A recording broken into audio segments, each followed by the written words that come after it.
Hello from India. I wanted to pop really quick in here and talk about something that I've been thinking about for a long time. Is the reconciliation between two main lines of spirituality that have been active in the world as I see it. What my research has shown. One is law of attraction and the manifesting culture. These are teachers such as Abraham Hicks, Joe Dispenza, and a lot of the modern spirituality, lots of channelers are speaking about this. You are God, you're a divine being, you can create your own reality by using law of attraction. Law of attraction is a universal engine that matches similar vibrations. So the principle is like, if you want to be, do, or have anything you want, which is granted by the universe as soon as you want it, that's the premise. One has to match one's energy, mainly thoughts and emotions, to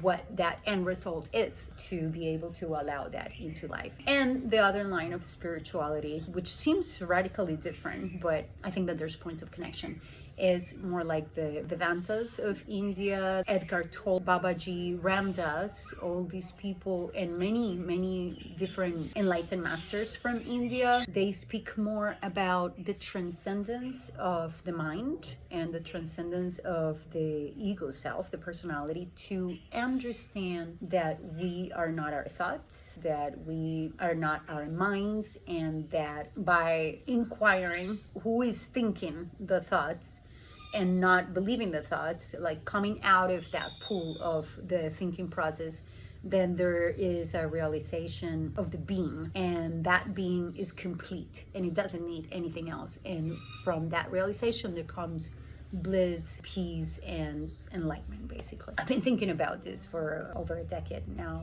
and I would like to speak a little bit about it, starting with law of attraction, which is the first practice that I did. From what I've seen, it's true, 100% true, that one can manipulate energy in the universe, and you can have the universe mirror back everything that you are thinking in a deliberate way, where there's miracles and magic happening everywhere. Something as simple as just needing money and doing a certain technical focusing process and then having the money manifest, or life situations, relationships, I mean, you name it, all kinds of things, becoming what one wants, transforming one's personality, having people do things for you that you don't want to do. In my case, I wanted to learn this really difficult instrument and have a career in it at 27, which was like, by my gurus were like, you shouldn't do that, it's going to be impossible. But I was like, no, I'm going to test out this law of attraction. I did it. I mean, the road is endless, of course, and it's endless in every way. Can I have millions of dollars? Yeah, sure. But I did create the life that I wanted.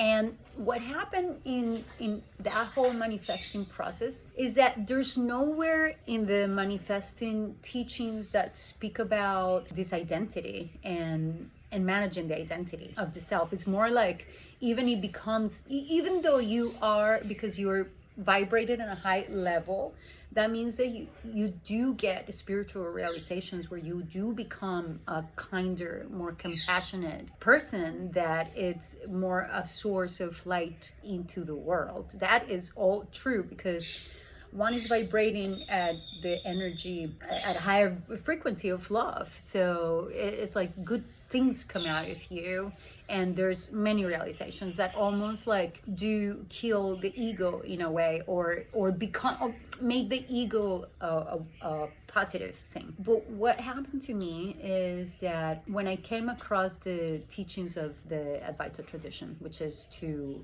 surrender your personality completely, is a radical teaching, and I started practicing, and basically I did it because I was suffering about a separation that I had in my life, and no manifestation was helping me. It was just like too much to manage. And yes, I had surrender and all this stuff, but I started practicing this Advaita tradition, and the number one practice that I continue to do is to not follow any thoughts, to not log into the narrative of any thought, and which is a radical thing, because our minds are going on all the time. I'm gonna do this, and I'm gonna plan, and my purpose, and my life, and my thing, and the day. But what started to happen is that with that space of not of getting out of this like tornado of compulsory thinking. There's a space that gets created, and then you start to see, then I start to see my mind compulsively trying to define myself, like it's all a definition for the self. It's all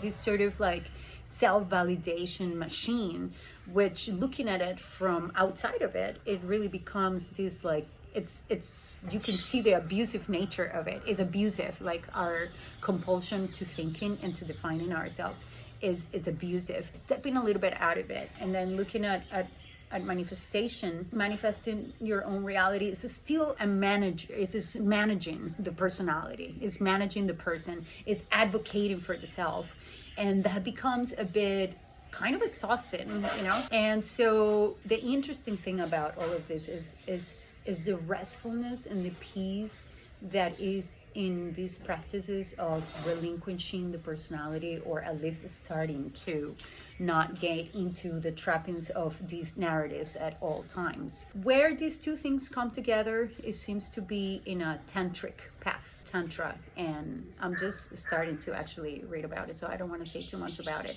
but they seem to take these two paths, the being as the path, like you're complete, one's complete, so let just life go through oneself, and everything that we need comes as a result of not having to manage for the personality, but also the creative energy coming from that and feeding that, but not as a self-identifying, like I'm creating to identify myself or to become more of Camille, but more because it's a joyful expression of the being. Yeah, that's what I wanted to talk about today. I hope this lands for anybody, or anybody is as interested in this as I am.